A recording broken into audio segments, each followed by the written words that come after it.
Was wir heute erleben, ist knallharte, eiskalte Zensur. Da gibt es Landesmedienanstalten, die weitestgehend von CDU-Regierungen sind. Man muss immer ganz klar die Täter nennen. Rot-Grün, Linkspartei ist für mich überhaupt kein Thema mehr. Die halten ja alle ihr Wahlprogramm, das ich zwar schrecklich finde. Die einzigen, die lügen, sind CDU und CSU, die uns das Blaue vom Himmel versprochen haben, um am Tag nach der Wahl alles zu brechen.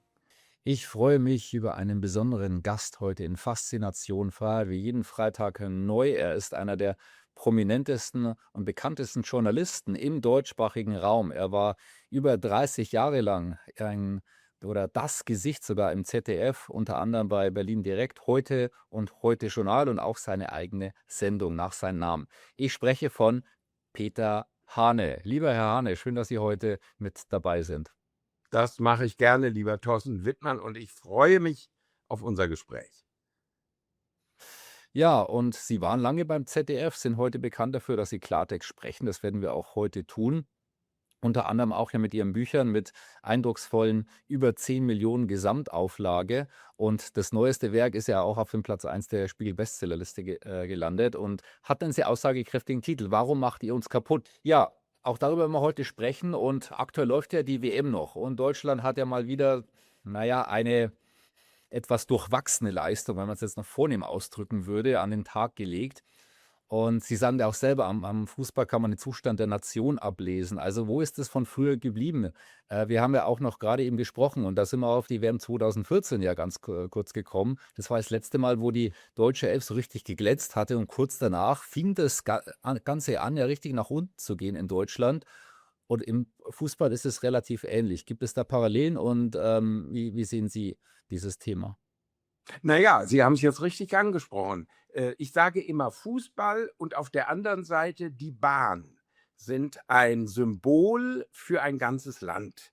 Also, selbst in der Ukraine fährt die Bahn auf die Sekunde pünktlich, in der Schweiz sowieso. Bei uns, kann man auf 'n Bahnhof gehen und kann warten, bis irgendwann ein Zug kommt. Und genau das gleiche Elend erleben wir im Fußball. Das heißt, wenn diese Gleichung stimmt, die ich auch in meinem Buch, begründe und aufstelle und sage: „Daran sieht man das Elend Deutschlands“, dann kann man nur sagen, genau das ist es. Das heißt, wir haben, eine Zeit erlebt, 2006, das Sommermärchen, das habe ich ja hier unmittelbar auch in Deutschland, auch in Berlin. Ich bin bei allen deutschen Spielen, in den Stadien dabei gewesen damals. Das war ja alles irre. Ganz selbst Berlin, dieses linke, versiffte, queer-woke Berlin, strahlte in Schwarz-Rot-Gold und in einem gesunden Nationalbewusstsein und Patriotismus, aber Begeisterung. Und dasselbe war auch gespiegelt auf die Wirtschaft, auf die Leistungsbereitschaft im Volk. So, und das ist jetzt man kann das mit Schäuble sagen, ist over. Es ist vorbei. Wir sehen an der Bahn, dass wir noch nicht mal in der Lage sind, eine Klimaanlage im ICE zu haben, eine funktionierende Toilette, Wasser und 'n Speisewagen. Ich habe das jetzt alles erlebt, da verglühen sie mitten in Deutschland, aber wir retten das Weltklima. Und das war jetzt beim Fußball nun mit Händen zu greifen. Und da kann ich nur zusammenfassend sagen, nachdem die deutsche Mannschaft ja wirklich mit Schimpf und Schande rausgeworfen wurde und der Kanzler dann ein Tweet absetzt: „Ihr seid Helden. Wir sind stolz auf euch. Und auch in der Niederlage stehen wir zusammen.“ Da kann man nur fragen, in welcher Welt leben wir denn? Das heißt, da beglückwünschen sich Verlierer und Leistungsverweigerer gegenseitig, nämlich das Bundeskabinett, die Bundesregierung auf der einen Seite und die Nationalmannschaft auf der anderen. Angeführt von Trainern, die sichtlich lustlos, ein Nagelsmann stand ja nach der Niederlage und hat sich dann „Ich laufe nicht weg“. Das heißt, das sind so diese typischen politischen Floskeln. Er hätte sagen können, „Ich, bin bereit zurückzutreten“ oder was auch immer. So, wir haben dieses Spiegelbild, wir zeigen keine Leistung mehr. Sowohl im politischen, im wirtschaftlichen als auch jetzt eben im Sport. Auf der anderen Seite, was ich fast noch schlimmer finde, niemand übernimmt die Verantwortung. Das heißt, da muss jetzt jemand stehen, der sagt: „Ich bin dafür verantwortlich.“ Also, Entschuldigung, wenn ich ein Elfmeterschießen erwarte, dann muss ich vorher festlegen, wer dort antritt, um die zu schießen und nicht dem Zufall überlassen, wer gerade zum Ball läuft und dann über das Tor schießt. Allein das ist doch schon irre. Aber das zeigt, in der Politik ist es doch ganz genauso.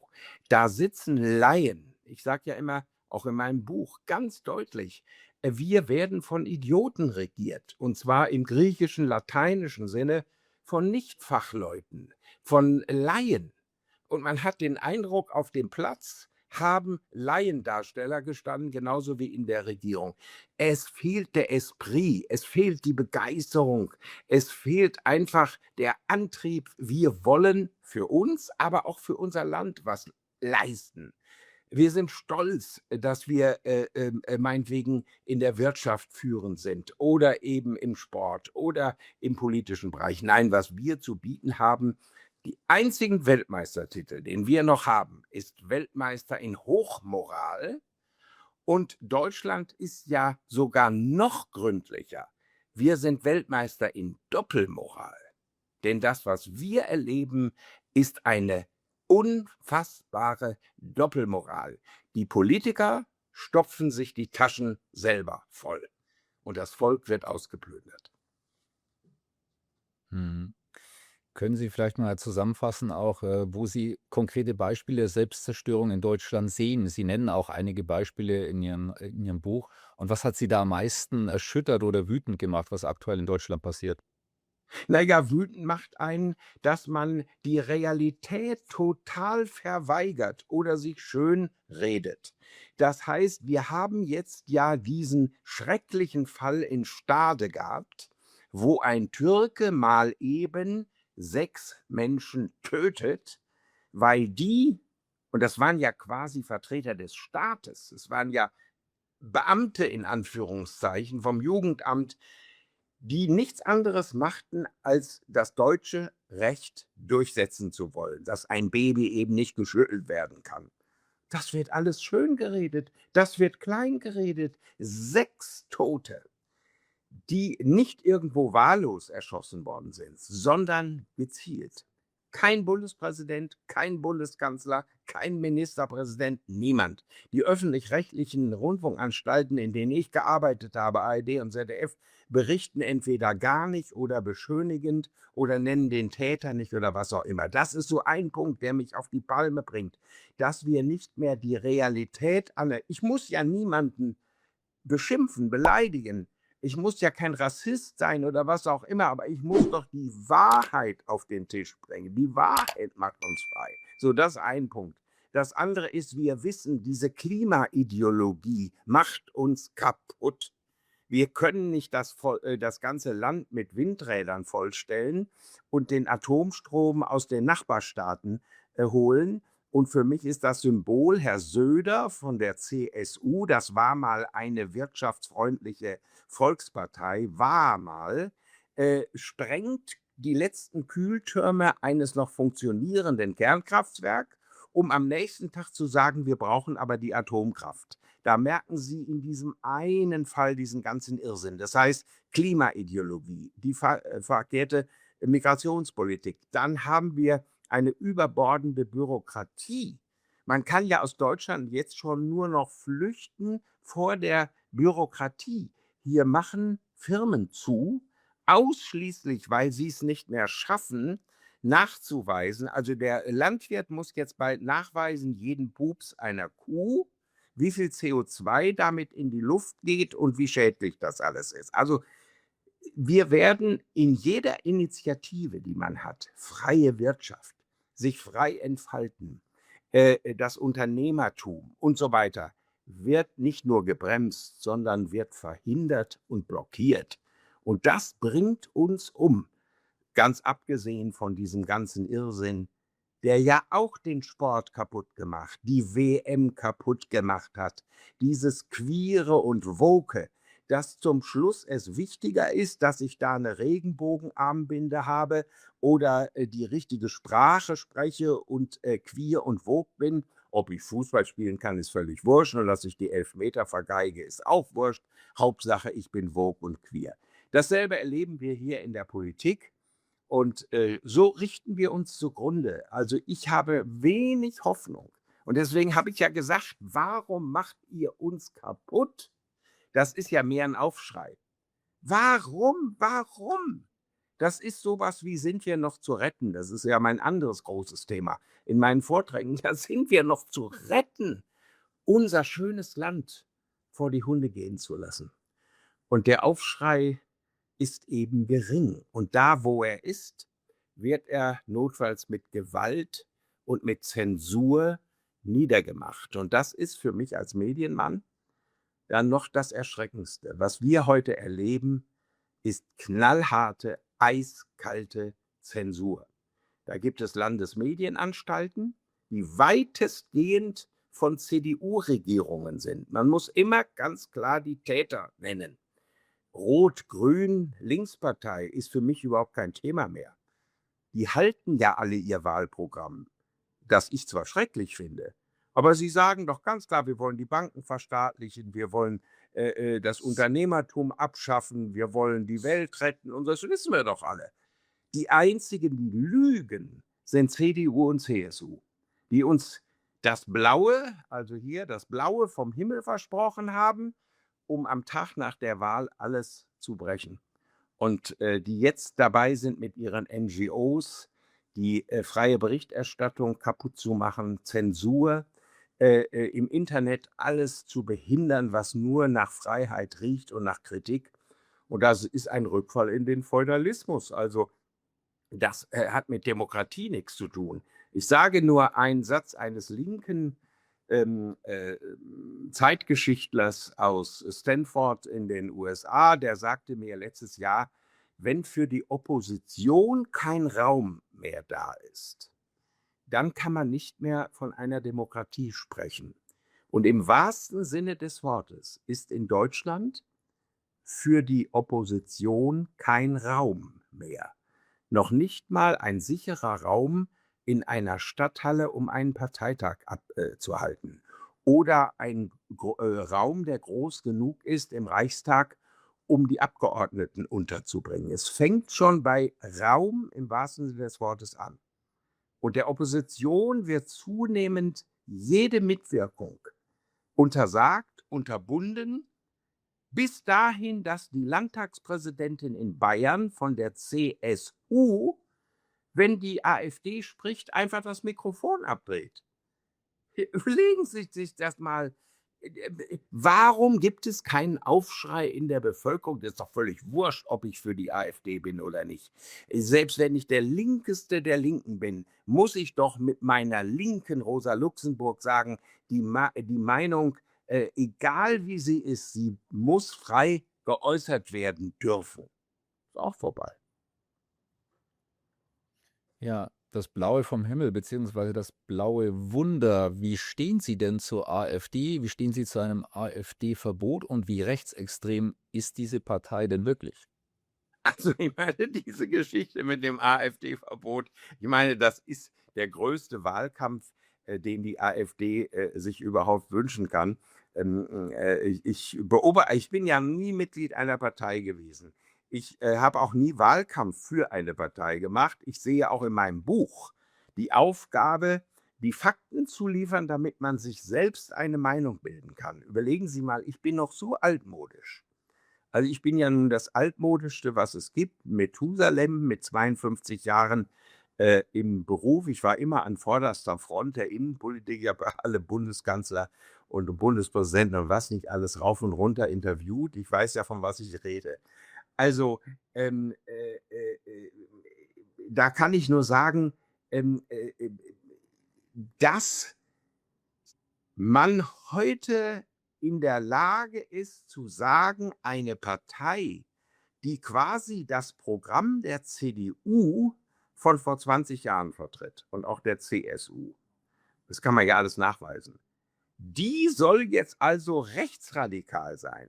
dann kann ich nur sagen, einen Franz Josef Strauß hätte man nach den ersten 3 Sätzen einer Rede einsperren müssen oder, wie ich sage, mit Handschellen abführen müssen. So deftig ging es damals rum. Heute dürfen sie ja nicht die leiseste Kritik machen. Die AfD ist die einzige oppositionelle Stimme, die wir haben. Wir haben dann noch so ein paar Selbstdarsteller, die nehmen wir jetzt Kubicki mit seiner FDP und sowas. Das ist ja alles lächerlich. Im Gegenteil, die verhindern nur einen Politikwechsel, indem Leute denen die Stimme geben, die nachher unter 5% ist, dann ist sie weg. Wer also heute Parteien wählt, die garantiert nicht in den Landtag von Sachsen-Anhalt oder Mecklenburg-Vorpommern kommen oder hier in Berlin oder dann beim Bundestagswahl, der wirft ja seine Stimme förmlich weg, da können Sie auch gleich zu Hause bleiben. Wer eine Veränderung will, muss sich jetzt die einzig verbliebene Oppositionspartei suchen. Und da sage ich immer, wir wissen alle nicht, ob die es können. Nur eins wissen wir, dass die jetzt dran sind, es nicht können. Das heißt, ich gebe denen doch eine Chance. Das ist das eine. Und das andere, gerade der Kampf gegen die AfD ist ja der Beweis, dass die eine politische Kraft haben. Denn davor haben ja alle Angst, dass sie es können könnten. Und wir haben ja den Aufschrei gehabt. Der Oberbürgermeister von Pirna in Sachsen, AfD. Dann haben wir ja den Landrat in Thüringen, AfD. Da hieß es ja, die Welt geht unter. Haben Sie jemals von denen wieder was gehört? Nein, die machen eine ganz normale Arbeit. Und mir erzählen heute die Spitzenkandidaten von Sachsen-Anhalt und Mecklenburg-Vorpommern, die ich beide erst gerade getroffen habe. Einer in Mecklenburg-Holm ist ja mein Kollege, früher Radiomoderator Ulrich Siegmund. Die sagen mir, uns rennen die Landräte und die Wirtschaft die Tür ein. Natürlich nicht offiziell, sie trauen sich alle noch nicht. Aber sie sagen schon, wir setzen unsere Hoffnung auf euch. Die Kommunalpolitik, damit endlich Schluss ist mit diesem Migrationsirrsinn, mit der Pleitewelle, dass eine Stadt sich bald noch nicht mal mehr eine Straßenreparatur leisten kann, weil das Geld alles in Bürgergeld und in Sozialabgaben geht. Das muss alles eingebremst werden. Also das AfD-Verbot ist ja ein Witz in Tüten. Also da gibt es jetzt dieses 3000-seitige Gutachten einer NGO, die übrigens auch aus den CDU-Ministerien finanziert wird. Das muss man doch alles wissen. Frau Prien, die Familienministerin, die das meiste Geld, die das auch jetzt hinstreut bei denen, die die AfD gewaltsam verhindern wollen. Das sind ja alles CDU- und CSU-Ministerien, Ministerpräsidenten, die das machen.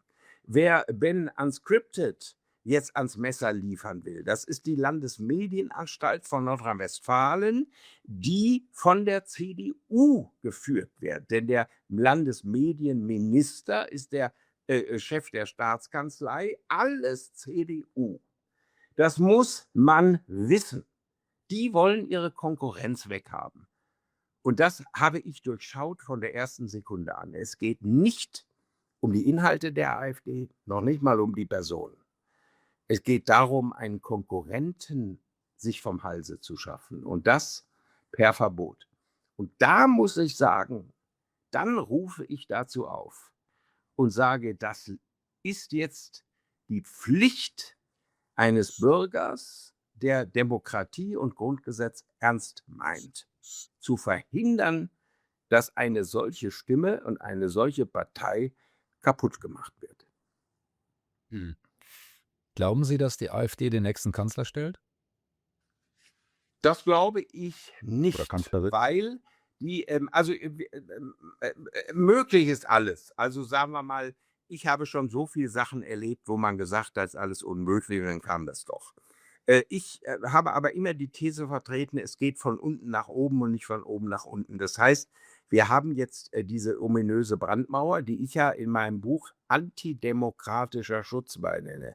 Das ist im Endeffekt eine Mauer gegen die Demokratie, nicht vor irgendeinem Brand oder was. Ein antidemokratischer Schutzwall. Diejenigen, die das aufrichten, und das ist ja auch vor allem CDU und CSU, die anderen interessiert doch die Brandmauer gar nicht. Ein Grüner oder SPD, für die ist das doch gar kein Thema. Das ist einfach nur, die CDU will ihre Macht behalten und kettet sich, und das ist ja das Grundproblem, lieber an Linke und Linksradikale, die unser Land zerstören. Der Schlüssel ist immer bei CDU und CSU, denn sie könnten ja in der Sekunde, wo wir beiden jetzt hier miteinander sprechen, lieber Thorsten Wittmann, könnte Söder und Merz sagen: So, und jetzt machen wir das mit Weidel und Kupala. Und jetzt versuchen wir mal eine ganz andere Politik, nämlich die, die wir ja eigentlich versprochen haben. Können Sie sofort machen. Sie machen es ja nicht. Warum denn nicht? Weil sie so tun, als seien da Rechtsextremisten. Herr Merz, der sich erdreistet, zu sagen, die AfD steht in der Tradition des Nationalsozialismus und quasi des Holocaust. Das ist doch unfassbar. Das ist eine Verniedlichung des Nationalsozialismus, eine Leugnung des Holocaust, so etwas zu sagen. Denn wenn Adolf mit dem, was er getan hat, so harmlos und freundlich gewesen wäre wie Alice Weidel oder Timo Kropalla und wie sie alle heißen, ist doch eine Verharmlosung von allem. Das dumme Volk merkt überhaupt gar nicht, was los ist. Also Sie merken, ich kann mich darüber aufregen, trotz der Hitze, die hier in Deutschland gerade ist. Aber Sie fragt nach dem Bundeskanzler. Ich glaube, es geht jetzt von unten nach oben. Jetzt haben wir die Chance, den Ministerpräsidenten in Sachsen-Anhalt von der AfD zu kriegen, ebenfalls vielleicht sogar in Mecklenburg-Vorpommern. Das ist ein wichtiger Anfang, von unten her auf Landesebene das erstmal zu machen. Und dann wird es eine Sogwirkung geben. Und Sie haben ja jetzt, wissen Sie, auch vielleicht unsere Zuschauer kriegen ja vieles gar nicht mit oder sie vergessen zu schnell. Es gibt eine Schlüsselszene, wo das ZDF vor einem Jahr bei einer Elefantenrunde, wo führende Politiker zusammensaßen, die Mikrofone noch aufhatte. Ich kenne ja die Kollegen. Und die haben das dann, nicht so jemand von der Technik, hat das dann wahrscheinlich auch im Internet verbreitet, wo Söder dem CDU-Generalsekretär Linnemann zuflüstert: Hast du die Rede von der Alice Weidel heute gehört? Die war klasse, die war das Beste, das müsste von uns kommen. Das heißt doch, das ist das Eingeständnis von Herrn Söder, die eigentliche CDU-CSU-Politik macht jetzt die AfD. Also das müssen Sie sich mal vorstellen. Der sagt, die Rede, die die Weidel gehalten hat, müsste eigentlich von uns gekommen sein. Das ist ja der größte Ritterschlag, den es überhaupt gibt. Und ich kann der AfD von hier aus nur empfehlen, das per Schleife im Wahlkampf immer wieder zu. Es reicht doch völlig. Die brauchen doch gar keinen Wahlkampf mehr zu machen, wenn sie das publizieren. Da sehen Sie doch, wie verlogen alles ist. Wir haben doch eine Verlogenheit. Jetzt kommt die Bundesregierung mit diesem großen Reformpaket. Das ist doch heiße Luft bis zum geht nicht mehr. Aber ich will Ihnen sagen, lieber Thorsten Wittmann, was das Entscheidende war bei diesem Reformpaket, das sofort gemeldet wurde: Das Wahlrecht wird jetzt geändert, damit CDU und CSU ihre Direktmandate bekommen. Das heißt, es gab ja eine Regel unter der Ampel, dass gesagt wurde, eine Partei, die bundesweit nicht 5% hat, kriegt eben auch nicht mehr Abgeordnete. Das heißt, die CSU ist ja jetzt bei 4% bundesweit. Die richten sich ja völlig zugrunde. Bei Strauß waren das noch 12, 13%. Die sind ja völlig vernichtet. Das heißt, als erstes denken die Politiker wieder an sich. Das Entscheidende ist, wie retten wir unsere Partei? Wie retten wir unsere Mandate? Wie retten wir unsere Pfründe? Ich kann nur hoffen, dass unsere Zuschauer das auch begreifen. Sie denken immer zunächst an sich, an ihre Partei und an das, was sie sich in die Tasche bringen können. Ist bei allen Themen so. Und das stört natürlich die AfD. Die AfD stört ja überall, vor allem, weil die AfD keine Vergangenheit hat. Wissen Sie, denen kann man nicht vorwerfen, dass sie sich die Taschen vollgesteckt haben bei Corona. Denen kann man sich nicht vorwerfen, dass die sich bereichern an der Klimaideologie, weil sie ja nirgendwo an der Regierung sind. Das heißt, die Leute müssen doch endlich mal begreifen, dass die Täter bei den Altparteien sind, bei den Kartellparteien sind. Und jetzt schließen sich sogar CDU, CSU und Linkspartei zusammen, weil das ja das kleinere Übel ist gegen der AfD.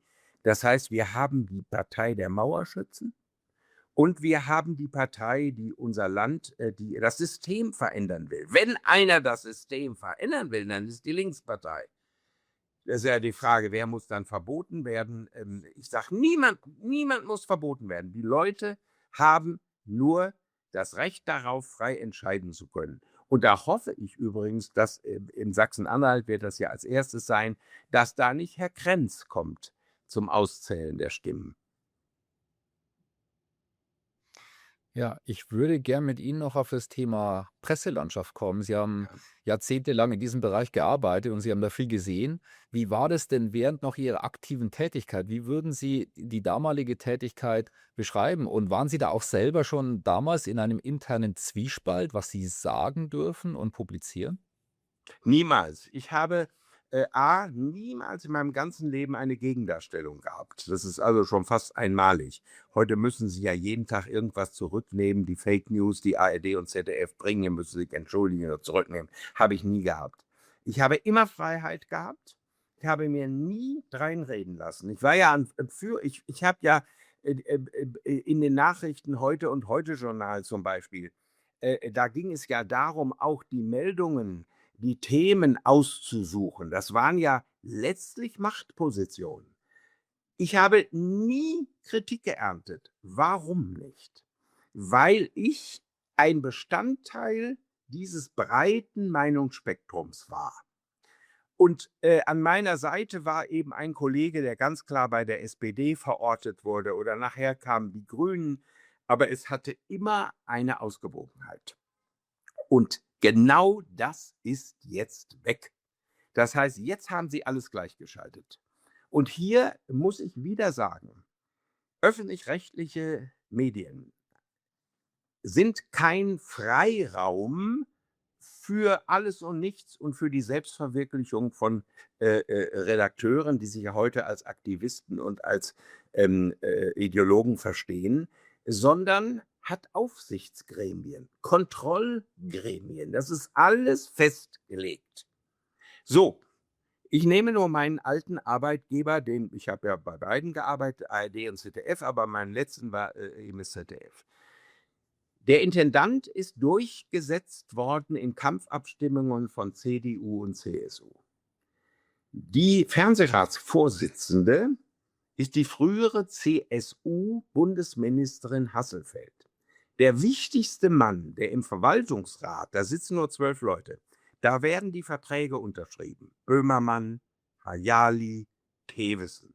Ich nenne mal nur 3 Namen, die dauernd in der Diskussion sind. Wer unterschreibt diese Verträge? Herr Haseloff, der frühere Ministerpräsident von Sachsen-Anhalt, CDU. Und jetzt sage ich, meine Kollegen, die jetzt in den öffentlich-rechtlichen Medien arbeiten, machen das, was man sie machen lässt. Mehr brauche ich gar nicht zu sagen. Das heißt, Kontrollgremium soll nicht Zensur heißen. Da bin ich völlig gegen. Aber Ausgewogenheit, Objektivität und vor allem Faktentreue und Wahrheit. Darum geht es. Und wissen Sie, wenn dann diese CSU-Frau, die das ZDF quasi zu kontrollieren hat, in der größten Krisensituation der Glaubwürdigkeit, wo KI bereits eingesetzt wird in der Nachrichtengebung, wo gegen Israel gehetzt wird, wo Klima ideologisiert wird und die AfD dargestellt wird, als hätten sie den Holocaust erfunden. Statt einzugreifen, kümmern die sich darum, ob auch auf die Herrentoiletten des ZDF ein Menstruationsset im Automaten kommen darf. Oder ob eine Regenbogenfahne gehisst wird oder irgendwas. Da merken wir doch, sie sind doch vom Irrsinn inzwischen befallen.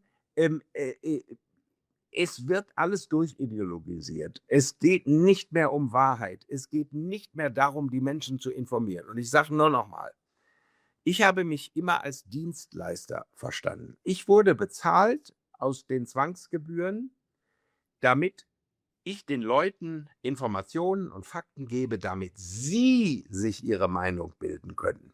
Und nicht, dass ich mich hinsetze und von vornherein sage, was die Leute zu denken haben. Heute kann man doch sagen, ich habe früher immer gesagt, guten Abend, meine Damen und Herren, dürfen Sie heute ja auch nicht mehr sagen. Damen und Herren gibt es ja nicht mehr. Sie müssen ja sagen, willkommen, hello everybody, wie bei der Lufthansa oder in der Bahn. Es gibt ja 167 Geschlechter. Sie dürfen ja niemanden auslassen. Also gibt es ja noch nicht mehr meine Damen und Herren. Aber heute sagen Sie, guten Abend, ich sage Ihnen in den nächsten 15 Minuten, was Sie zu denken haben. Das ist die heutige Nachrichtengebung. Und da merken wir sind, wie wir auf den Hund gekommen sind. Und da kann ich nur noch mal sagen, man darf ja Zwangsabgabe nicht mehr sagen. Das ist ja auch rassistisch und rechtsradikal und verleumdend und so weiter, obwohl es der normale Begriff ist. Ich werde ja gezwungen, egal ob ich sehe oder nicht, das zu bezahlen. Jetzt nennt man es ja Demokratieabgabe. Und da kann ich nur sagen, das sage ich jetzt bei Ihnen mal exklusiv, ich finde das Wort wunderbar. Wer da bezahlt, wer da also diese Abgabe macht, der gibt die Demokratie ab. Also mit diesen Gebühren verabschiede ich mich von der Demokratie. Deswegen ist der Name völlig richtig. Demokratieabgabe bei ARD und ZDF heißt, ich gebe die Demokratie ab.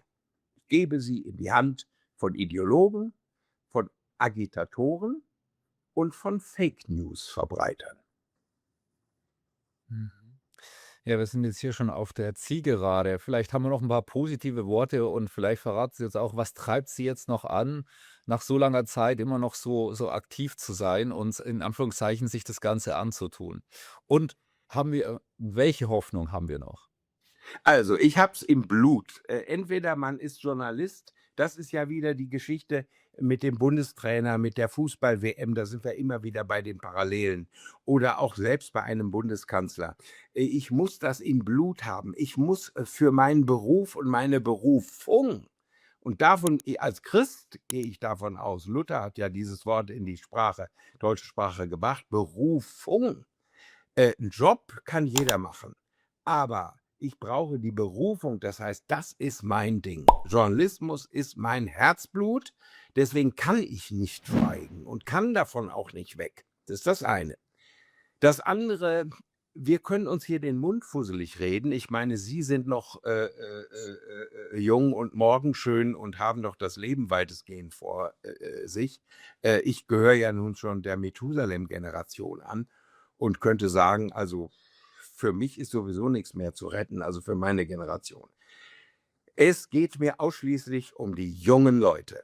Ich erlebe wahnsinnig viel hochmotivierte, junge Leute, die wachsam sind, die etwas leisten wollen, die sogar brennen und die überall behindert werden, gestoppt werden, demotiviert werden. Was wir heute erleben, ist ja, nehmen wir die Fußballnationalmannschaft, als wären da brennende junge Männer auf dem Platz, die gar nicht zu bändigen sind, endlich, dass das Spiel losgeht und dass Tore geschossen werden.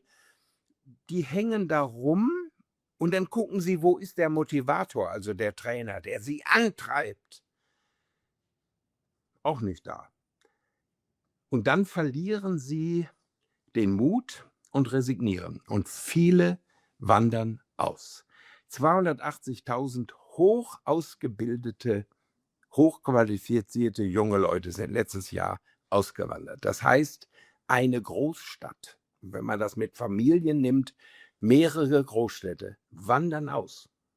Es kommen die die weder Deutsch sprechen können noch irgendeine Motivation haben, ins soziale Netz durch diese Massenmigration, und auswandern tun die Besten.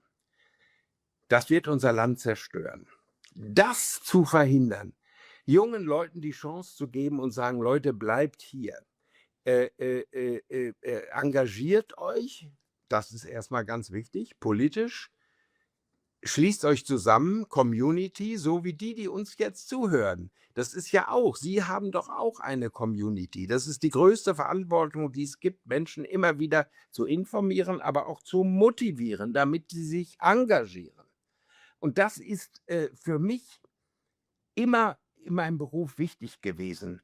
Information, das Wort, heißt ja in Form bringen.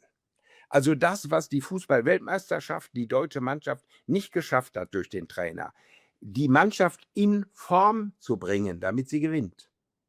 Das ist meine Aufgabe als Journalist, durch Information Menschen in Form zu bringen, lebenstüchtig machen, zu motivieren. Und Nachrichten heißt, dass ich mich danach richten kann. Und wenn ich mich nach den heutigen Nachrichten richte, dann kann ich nur auf den höchsten Turm steigen und runterspringen. Dann ist ja nur Selbstmord die einzige Möglichkeit, wenn ich mich nach den heutigen Nachrichten richte, die ja die ganze Katastrophe jeden Tag bringen. Wir brauchen viel mehr Mutmacher, keine Miesmacher. Wir brauchen Hoffnungsträger und keine Bedenkenträger. Das will ich sein. Deswegen habe ich in meinem Buch ja auch im Schlusskapitel nochmal deutlich darauf hingewiesen, mich motiviert persönlich der christliche Glaube. Und da kann ich Ihnen nur sagen, wer den hat, ist immer gut gefahren. Unser ganzes Land beruht darauf. In Verantwortung vor Gott heißt es der Präambel des Grundgesetzes. Und im Amtseid von den meisten doch immer noch gesagt, so wahr mir Gott helfe, obwohl das auch pure Heuchelei ist.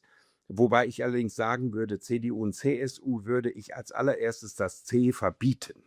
Da würde ich ein Verbotsverfahren machen, dass da zwei Parteien das Christliche vor sich hertragen und das Gegenteil in ihrer Politik machen. Es gibt ja nichts Antichristlicheres als das, was wir heute von diesen Truppen hören. Und die verfolgen dann übrigens auch noch die wenigen aktiven Christen. Ich denke nur Ketzer der Neuzeit, Leo Jäger mit seinem wunderbaren Podcast. Die werden dann vom Verfassungsschutz beobachtet, nur weil sie noch zur Bibel stehen, weil sie dazu stehen, dass in den ersten Blättern der Bibel steht, Gott schuf den Menschen, ja Gott sei Dank, dass er es gemacht hat und wir nicht als Affen hier rumlaufen, obwohl ich manchmal den Eindruck habe, dass die sich in den oberen Etagen der Gesellschaft festgemacht haben. Aber da steht, Gott schuf den Menschen als Mann und Frau, Punkt. Und das sagt jede Wissenschaft. Und warum darf ich das nicht mehr sagen? Weil ein paar Ideologen, auch von CDU und CSU, der Meinung sind, der Regenbogen sei die Staatsflagge, die neue, und das queere Leben sei das einzig, was sich lohnt. Wissen Sie, wir zerstören alles. Deswegen kann ich nur sagen, auch Ihnen und unseren Zuschauern, bitte nicht resignieren. Das wäre das Schlimmste. Dann haben die anderen gewonnen. Sondern sich zusammenschließen. Gemeinsam ist man stark, allein geht man ein. Und die Hoffnung nicht aufgeben, dass es doch eine Wende geben könnte. Die hat es immer gegeben. Und ich sage mit Dietrich Bonhoeffer, das ist so mein Vorbild, der Märtyrer des Dritten Reiches, der ja einen Steinwurf entfernt, wo ich jetzt sitze, gesagt hat, wenn ich hier auf dem Kurfürstendamm in Berlin einen Amokfahrer sehe, der in eine Menschenmenge rast, dann ist es nicht meine Aufgabe, die Hinterbliebenen zu trösten und die Opfer zu beerdigen. Dann ist es meine Aufgabe als Christ und als Staatsbürger, dem Amokfahrer ins Lenkrad zu fallen. Wir brauchen den Mut, den Amokfahrern ins Lenkrad zu fallen. Das ist nicht nur Herr Merz und Herr Söder. Das ist die Kindergartenleiterin, die meine Kinder zu queer erziehen will. Das ist der Schuldirektor, der es zulässt, dass irgendwelche non-binären gestalten, in den Schulunterricht kommen und die Kinder verrückt machen mit irgendwelchen queeren und woken Ideen. Das ist der Bürgermeister, dem ich auf die Pelle rücken kann, wenn er die dritte Regenbogenfahne gehisst hat und die deutsche Fahne verbieten will. Ich sage nur mal ein paar Beispiele. Von unten muss die Revolution kommen und nicht von oben irgendwo aufgestülpt. So ist es in der Geschichte immer gewesen. Manchmal waren Revolutionen zum Nachteil, aber oft auch für eine positive Wende. Und ich gebe die Hoffnung nicht auf. Das war noch ein sehr schönes, ausführliches Schlusswort. Vielen herzlichen Dank für wichtige Botschaften. Information ist da auch extrem wichtig, gerade in heutigen Zeiten, dass mehr Menschen drüber nachdenken, Bewusstsein haben und dann auch mal Mut fassen. Ja, auch den Mut, den Sie zutage bringen, lieber Herr Peter Hane. Vielen Dank für das spannende Interview. Ansonsten gerne dieses Interview teilen, liken, kommentieren.